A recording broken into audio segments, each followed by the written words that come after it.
Chapter 1. The Sweetness of the Past and the Gap Between Reality. The sun shines in the classroom of the top university, and the maple leaves outside the window float in quietly like a lively elf. Irene Carter sits in the back row, the pen in her hand turns unconsciously, but her eyes are firmly attracted by Mark Hamilton on the podium. Mark stands tall in front of the projection, and the laser pen in his hand jumps on the screen as he explains. When he analyzes business cases, his eyes flash with confidence, his logic is as rigorous as a precision instrument, and every point of view is resounding, as if he is building an indestructible business building. Erin listened to his speech and a different feeling surged in her heart, just like a calm lake surface being broken by a small stone, rippling layers of waves. After class, Erin took the initiative to communicate with Mark, and was surprised to find that the two of them had many business ideas that coincided. Since then, the library has become their secret base. Every evening, the afterglow of the setting sun shines on them through the mottled bookshelves. The two sit by the window with heavy business books and dense notes in front of them. They share a cup of hot coffee. The aroma of coffee permeates the air, mixed with the fragrance of books, outlining a beautiful picture. Mark gently holds Irene's hand and says with a firm look, "Irene, I believe you will become the most outstanding financier. I will always be by your side and be your most solid backing." Irene blushes and nods gently. At that moment, their future seems to be plated with a layer of gold, full of light and hope. Time flies and 10 years have passed like a white horse. The two who were once green on campus have now entered completely different life trajectories. Irene has created a world of her own in the financial circle with her outstanding business acumen and vigorous style of doing things. She shuttles between high-rise buildings, talks freely in the conference room, and is at ease at the negotiation table, making her the focus of everyone's attention. However, Mark's entrepreneurial journey is full of ups and downs. He invested in it again and again with hope, but was ruthlessly defeated by reality again and again. The young man who was once high-spirited and full of longing in his eyes gradually became depressed under the shadow of failure. He was trapped in the mansion that once carried their dreams every day. His eyes became more and more sinister. Facing Irene's success, he gradually grew an unspeakable emotion in his heart, which was jealousy and inferiority. In the summer of 2025, the hot breath enveloped the whole city. Irene received an important project and needed to go on a business trip for 3 months. She looked at Mark's silent profile, her heart full of worry. Over the years, they have communicated less and less, and their feelings seem to have faded unconsciously, but Irene still thinks of the deep affection in the past. She thought to herself how lonely Mark must be when she was away from home for a long time. So Irene spent a lot of money to customize a bionic man, Ada, who was exactly the same as herself.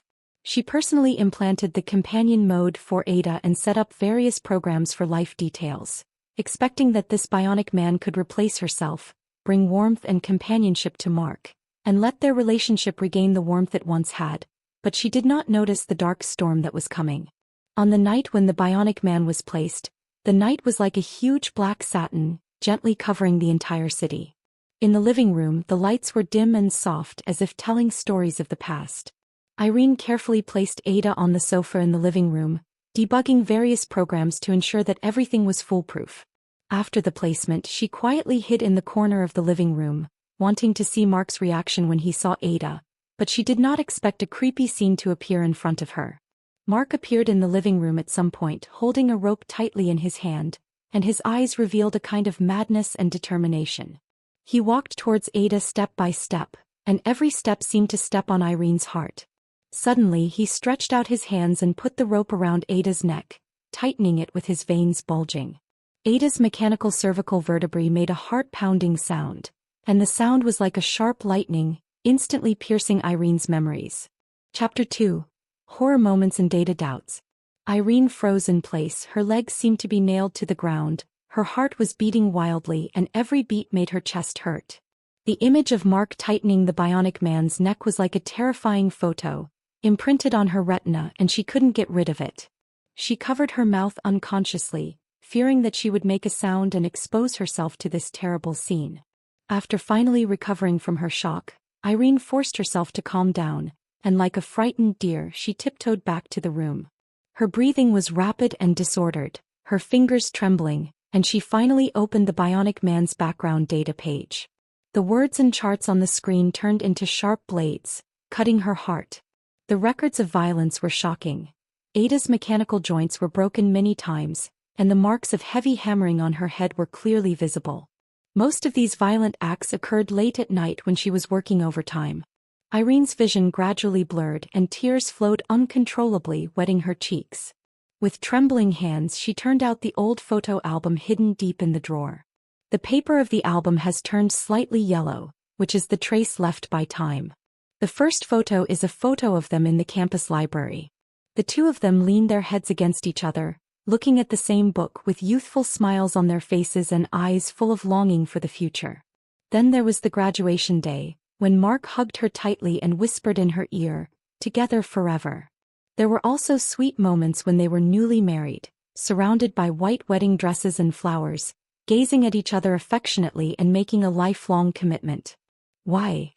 Irene murmured to herself in a trembling voice towards the darkness. "Why did it become like this?" The trust and love that had once existed, like fragile crystal, were completely shattered at this moment. She remembered that she had worked hard for her career over the years. Although she had neglected her family, every effort was for their future. But now the facts in front of her were so cruel. The man who had once vowed to protect her for her whole life was actually planning such a terrible thing behind her. Irene took a deep breath and tried to calm herself down. She knew that it was useless to indulge in pain and sadness at this moment. She had to stay calm to find out the truth and protect herself. Tears rolled in her eyes, but she stubbornly forced them back, and her reason began to slowly return. She thought to herself, Irene Carter is not someone who will be easily defeated.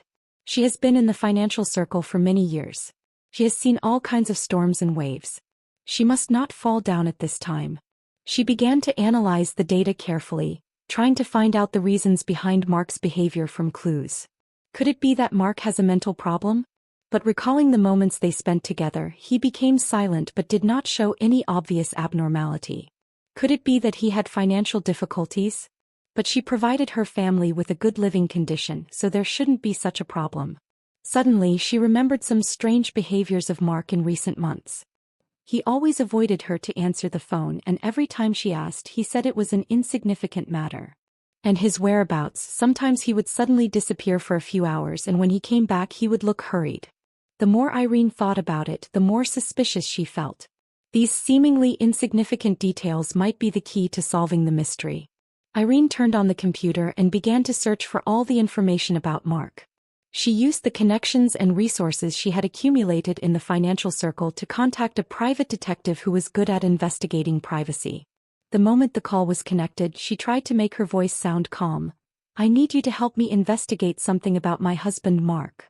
She described Mark's abnormal behavior and her suspicions to the detective in detail, and finally emphasized, "This matter is very important. I hope you can give me accurate results as soon as possible. Money is not a problem." After hanging up the phone, Irene leaned back in her chair and closed her eyes. The images of Mark and Ada kept appearing in her mind. Mark's hideous expression and Ada's abused mechanical body intertwined together, making her shudder. She knew that the next days would be full of unknowns and dangers, but in order to uncover the truth for the love and trust she once had, she had to go on bravely. Even if the road ahead was full of thorns, she would never back down. Outside the window, the lights of the city were still brilliant, and the hustle and bustle of traffic came faintly, as if reminding her that the world was still functioning normally, but her life had completely changed direction at this moment. She clenched her fists and secretly vowed to make the truth known to the world and let the betrayer pay the price he deserved. Chapter 3. Detective Investigation and Betrayal Exposure. With the help of a private detective, Irene survived the torment of waiting and finally had her second meeting with the detective. This time, the news brought by the detective was like a ruthless storm, completely shattering her last fantasy. The two met in a dim and quiet tea room. The air was filled with a faint scent of tea, but it could not dispel the haze in Irene's heart. The detective carefully pushed a new investigation report in front of her, his expression solemn, hesitant to speak. Irene's hands trembled slightly and she slowly opened the document. The content inside made her feel like she was falling into an ice cellar in an instant.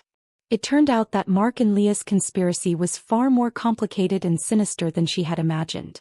Not only did they embezzle Irene's trust fund, they also carefully planned a nearly perfect murder layout. The document detailed how they bought special drugs that could cause coma and fake the illusion of accidental death. It also planned the specific steps to create an accidental car accident after Irene returned from a business trip. Every detail was carefully designed, the time, place and method were linked together, which made people shudder. What made Irene even more heartbroken was that the detective also found that Mark and Leah had been emotionally entangled for many years. As early as the beginning of Irene and Mark's marriage, Leah had secretly developed feelings for Mark, and Mark also rekindled his old love with Leah during the dull period of marriage. They took advantage of Irene's focus on work and trust in friends to implement this terrible plan step by step. Those seemingly ordinary scenes emerged in front of Irene: Mark and Leah's inadvertent eye contact at family gatherings, their tacit cooperation at charity events. It turned out that these were all foreshadowings of betrayal, and she was kept in the dark like a fool. Anger and humiliation intertwined in her heart, and she bit her lips tightly until she tasted a hint of blood. How could this happen? How could they do this to me? Irene's voice was hoarse, tears rolled in her eyes, but she forced herself not to let them fall.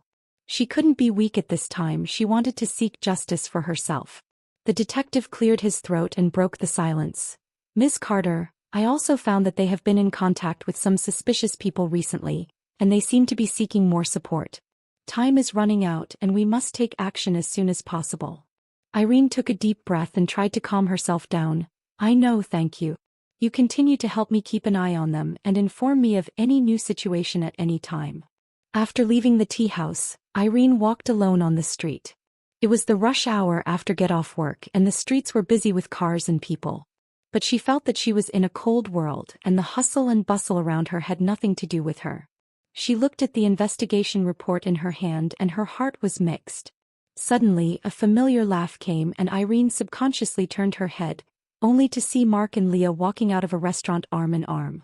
They talked and laughed with happy smiles on their faces as if nothing in the world could bother them. A strong impulse surged in Irene's heart, and she wanted to rush up to question them and expose their ugly faces. But reason told her that it was not the right time yet. She hid in a corner watching Mark and Leah get in the car and gradually disappear in the traffic. At that moment, the fire of revenge in Irene's heart burned. She secretly vowed to make the betrayers pay a heavy price for what they did. She would use her wisdom and resources to completely smash their carefully planned conspiracy and let them also taste the taste of betrayal and hurt. After returning home, Irene locked herself in the study. She turned on the computer and began to sort out her asset information. At the same time, she contacted several senior friends in the financial and legal circles and asked them for help. She knew that this battle of revenge would be extremely difficult, but she was ready to defend her dignity and rights at any cost. Chapter 4.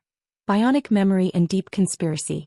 Under the light of the study, Irene stared at the computer screen, which showed the preliminary response strategy she discussed with lawyers and friends in the financial industry.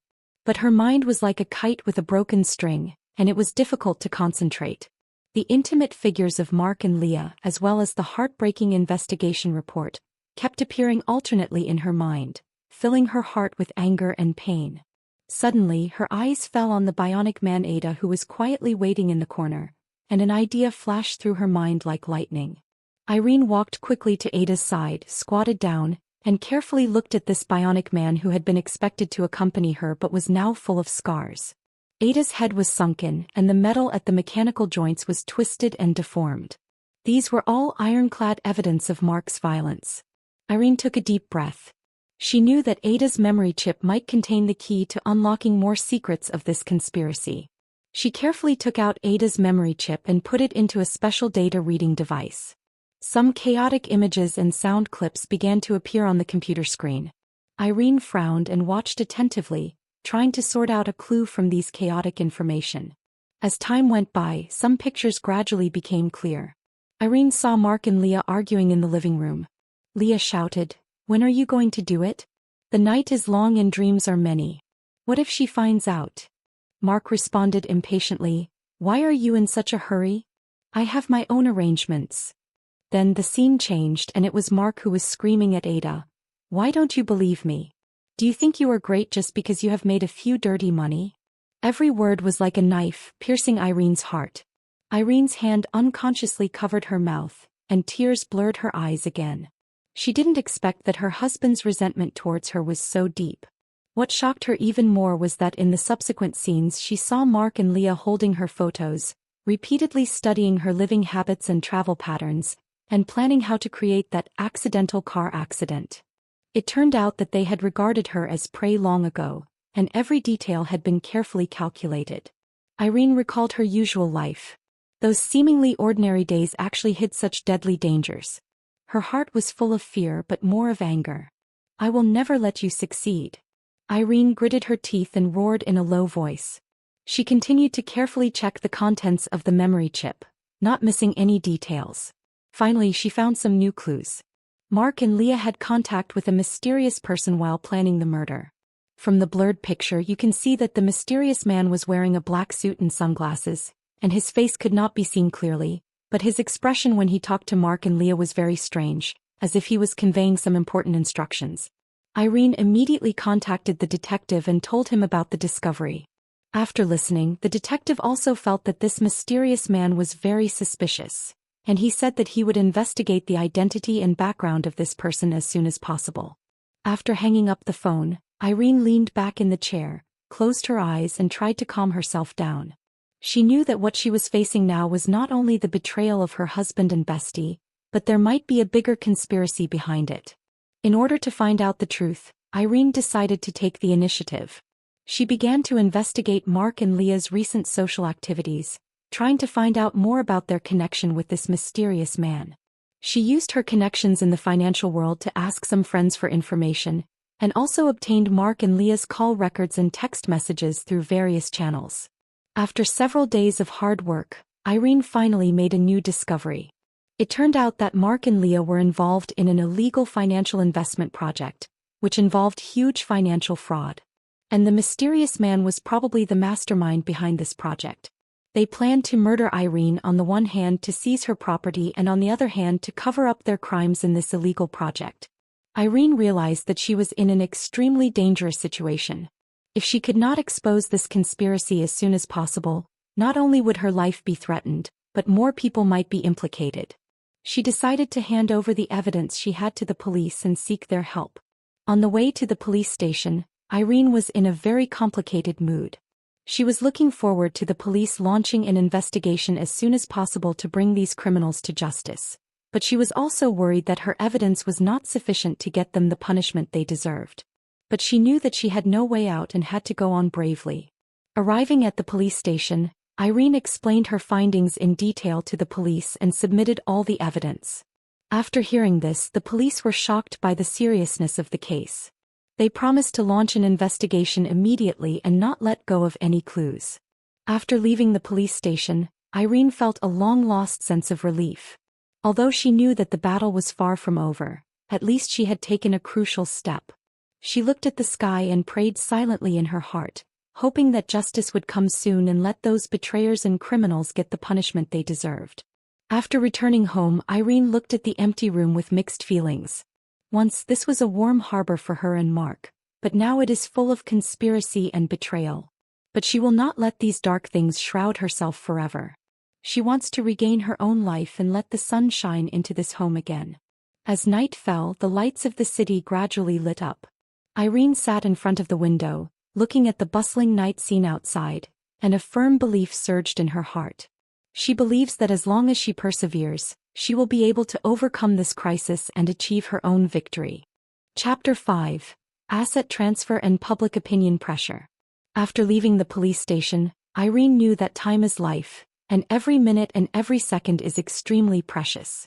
The enemy's conspiracy is unfathomable, and she must race against time, use wisdom and strategy to build a solid defense for herself, and launch a fierce counterattack. Back to the mansion that now makes her disgusted, Irene plunged into the study, and the cold light of the computer screen reflected her haggard but determined face. The first thing she did was to transfer assets. Irene has been working in the financial field for many years, and the connections and experience she has accumulated have become her most powerful weapons at this moment. She contacted an old friend who is quite influential in the international financial market and briefly explained her situation to him. When the old friend heard about it, he was indignant and immediately expressed that he would do his best to assist her. With the help of the old friend, Irene got in touch with an overseas financial institution with extremely high confidentiality and excellent reputation. After several hours of video conferencing and document signing, she registered a shell company with a series of complex and sophisticated financial operations. This company is like her secret weapon carrying all her wealth. Irene began to systematically transfer her assets to the shell company.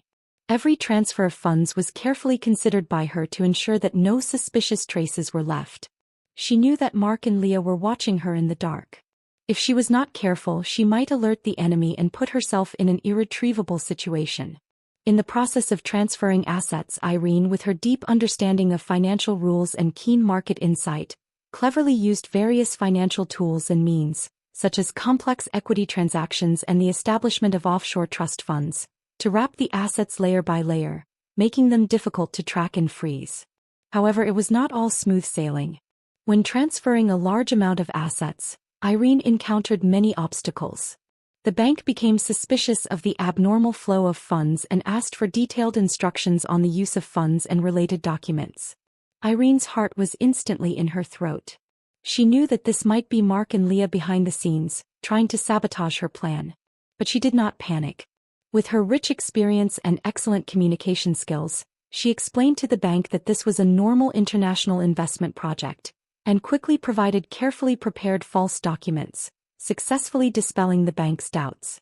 After solving the problem of asset transfer, Irene turned her attention to the battlefield of public opinion.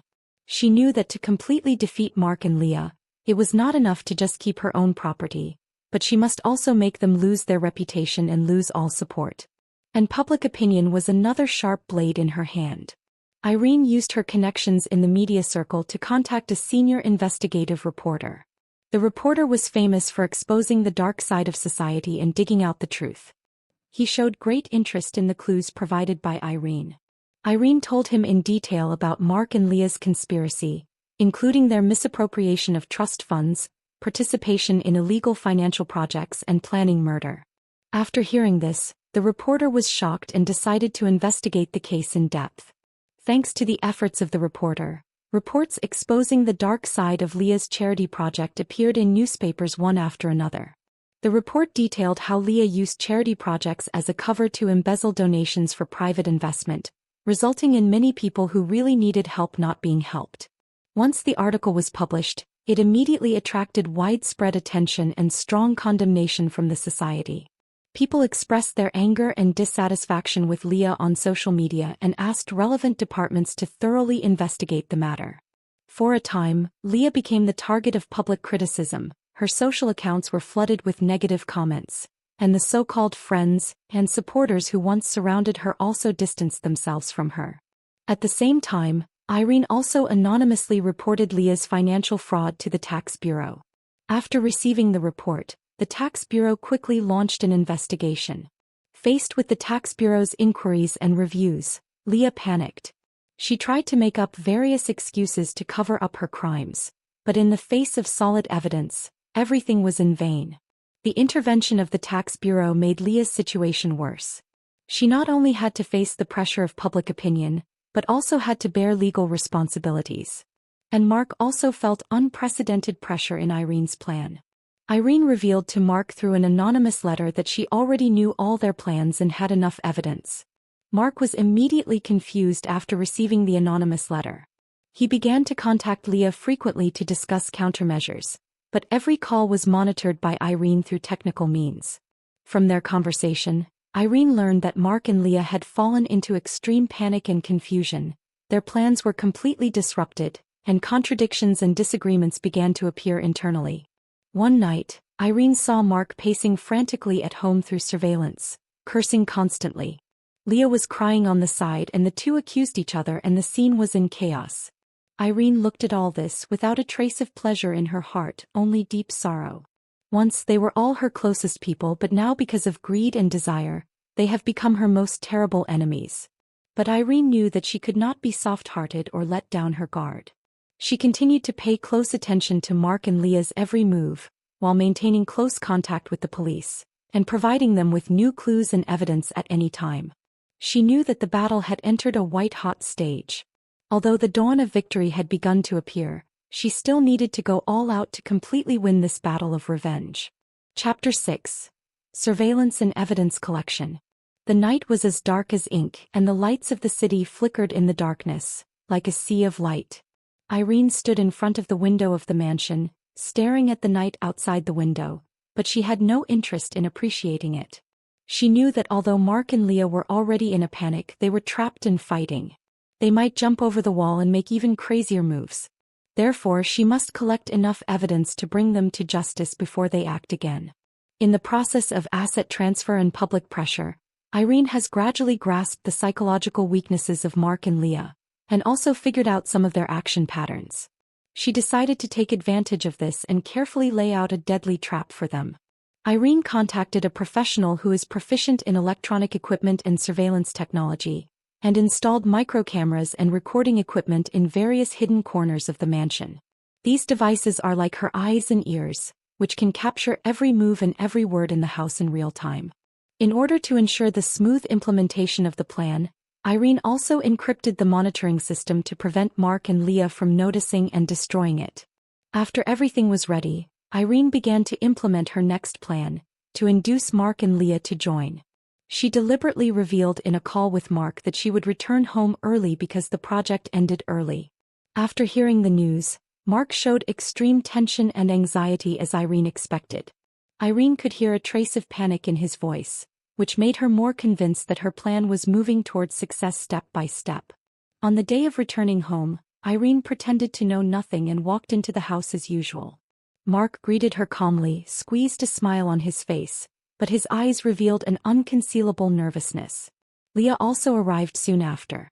She tried to cover up her inner fear with a warm hug, but her trembling hands betrayed her. At dinner, the atmosphere was extremely depressing.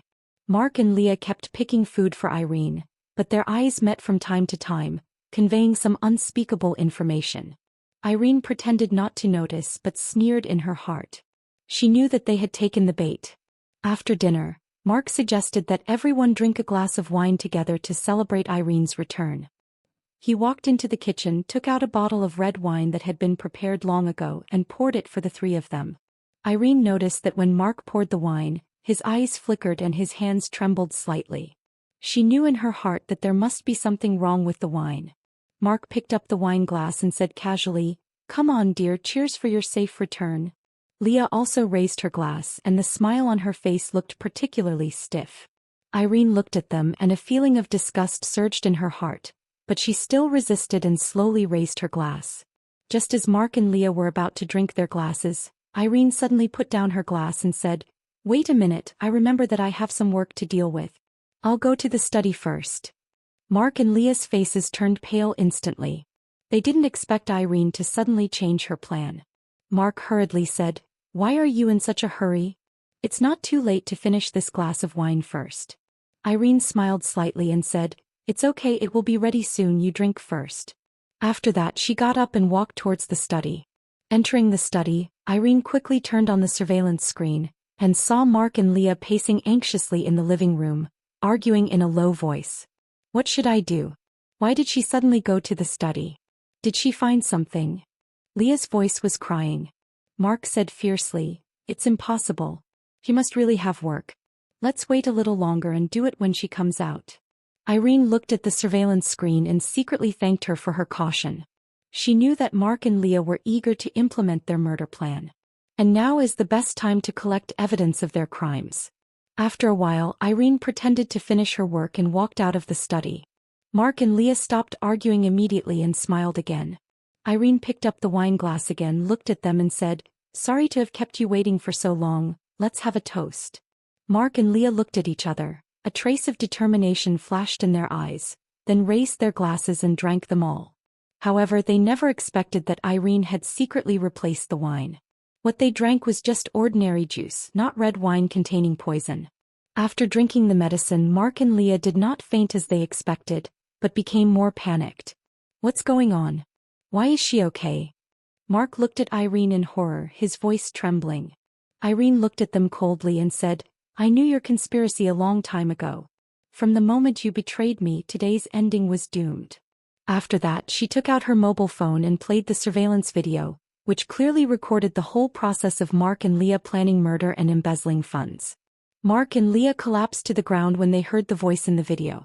They knew that their plan had completely failed and that they would be severely punished by law. At this moment, the doorbell rang suddenly. Irene opened the door and saw a group of police standing at the door.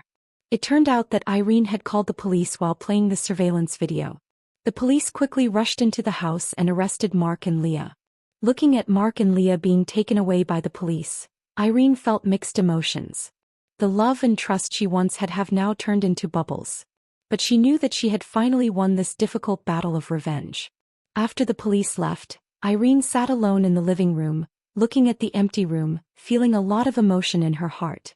This experience made her see the ugliness of human nature thoroughly, but it also made her stronger.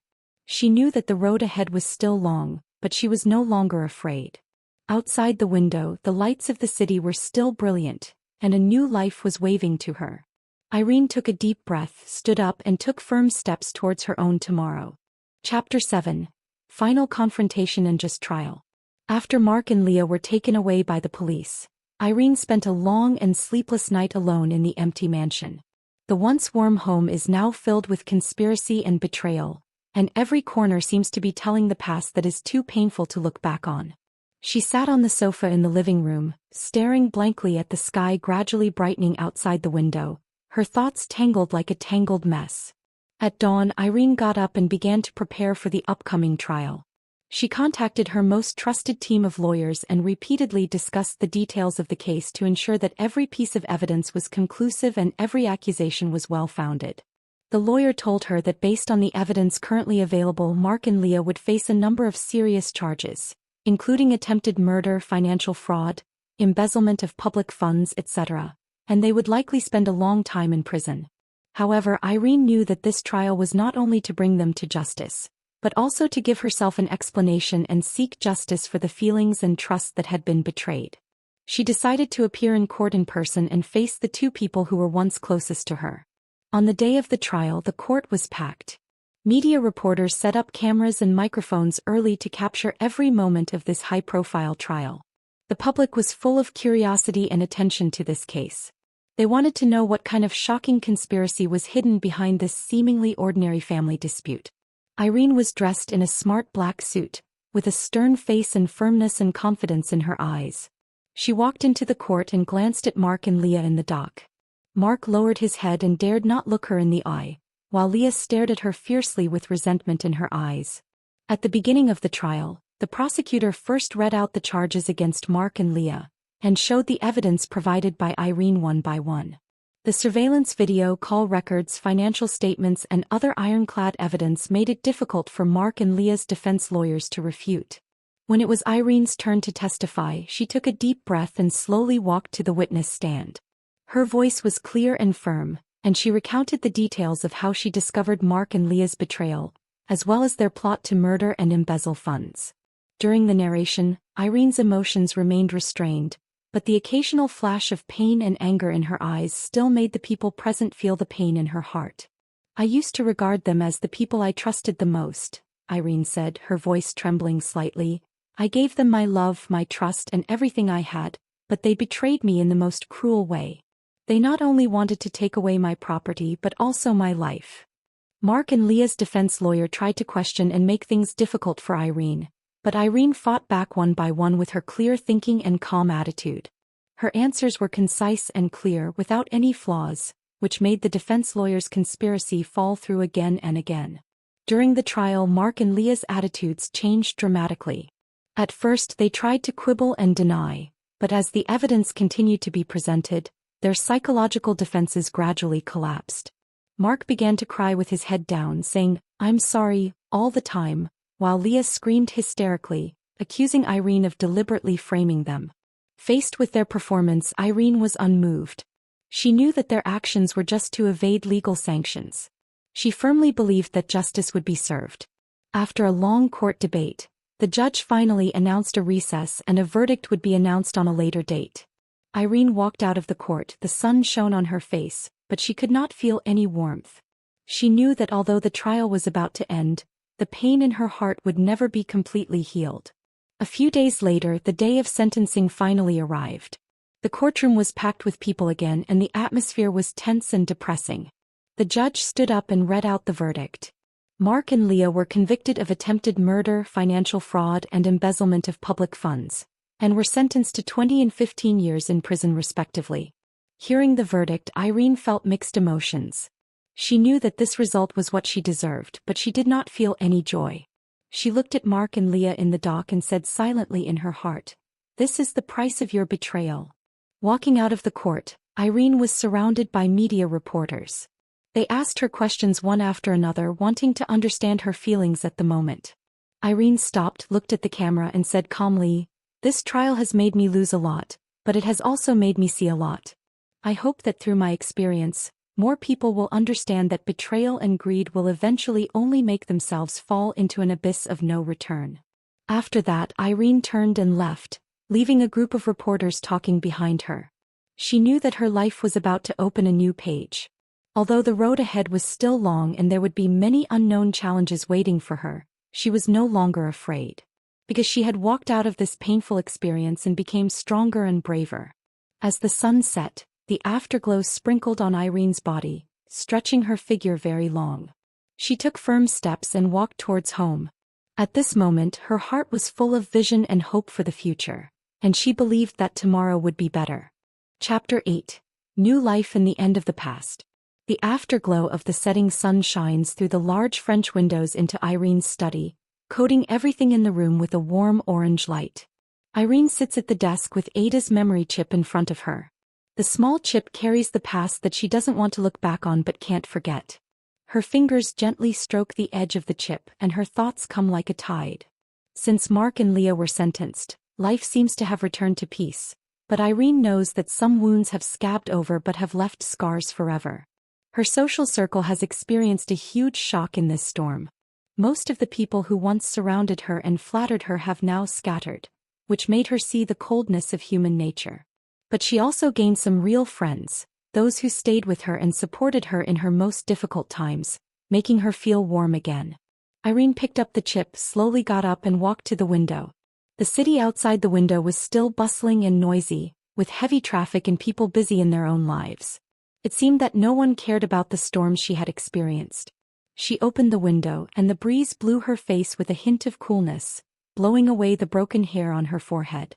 "It's time to let it go," Irene whispered softly, then loosened her fingers and let the chip slip from her hands. Watching the chip disappear in the flowers downstairs, she felt a sense of relief in her heart. At that moment she seemed to bury all the pain, betrayal and hurt in the past. A few days later, Irene received an invitation from the charity, hoping that she could replace Leah as the new head of the charity. She looked at the invitation letter in her hand and fell into deep thought. Once she and Leah worked together for the charity. At that time she thought that they were working together to create beauty for the world, but she didn't expect that there was such an ugly conspiracy behind it. After some thought, Irene decided to accept the invitation. She knows the meaning and value of charity, and cannot let those who really need help be affected by what Leah did. She wants to use her own way to revitalize the charity and let love and warmth really reach every corner. At the handover ceremony of the charity, Irene stood on the stage in an elegant red dress with a firm and confident look. People in the audience cast admiring eyes. They witnessed Irene's strength and courage, and believed that she could lead the charity to a new glory. Once this place was shrouded in darkness, but now we will usher in a new dawn. Irene's voice was crisp and powerful, echoing throughout the venue. "We must return charity to its essence so that every kindness can be respected and everyone in need can feel hope." Warm applause broke out from the audience, and Irene's words deeply touched everyone present. From that moment on, she officially opened a new chapter in her life and devoted her energy and enthusiasm to charity. As time went on, Irene's work in the charity achieved remarkable results. She organized a series of public welfare activities, providing educational funding for children in poor areas, sending warmth and care to lonely elderly people, and providing emergency relief to disaster victims. Her name gradually spread in the charity world and became a role model in people's minds. In addition to her busy work, Irene also began to re-examine her life.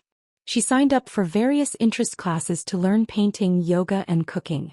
She found that in addition to work and pain in life, there are many beautiful things waiting for her to discover and enjoy. One weekend afternoon, Irene came to an art gallery. She strolled in the gallery, admiring the beautiful paintings and immersed in the atmosphere of art. Suddenly, a painting caught her attention. It was an oil painting depicting sunrise. In the picture, the sun slowly rose from the sea level, and the golden light illuminated the entire sky and sea, giving people a feeling of hope and vitality. Irene stood in front of the painting and stared for a long time as if she saw her future. She knew that everything in the past had become history, and she was standing at a new starting point to welcome a new life. After coming out of the gallery, Irene was in a particularly good mood. She strolled along the street, watching the happy smiles on the faces of the people around her, and her heart was full of emotion. When night fell, the lights of the city gradually lit up and Irene came to a park. In the park, children were laughing and playing on the grass, couples were walking hand in hand, and the elderly were sitting on benches chatting. She found a quiet corner to sit down and quietly enjoy the warm atmosphere. Looking at everything in front of her, Irene's heart was full of satisfaction and happiness. She knew that she had completely walked out of the shadow of the past and ushered in her own new life. There may be bumps in the road ahead, but she is ready to face everything bravely. Just as Irene was immersed in this beautiful moment, a stray cat quietly walked to her side and gently rubbed her legs. Irene smiled and bent down to stroke the kitten's head. The kitten squinted comfortably and made a comfortable snoring sound. At this moment, Irene felt a long-lost warmth and tranquility. She knew that every little beauty in life is worth cherishing. And she will continue to move forward with this love and gratitude for life and write her own wonderful life. As for what stories will happen in the future, it is just like this endless night full of unknowns, yet full of expectations.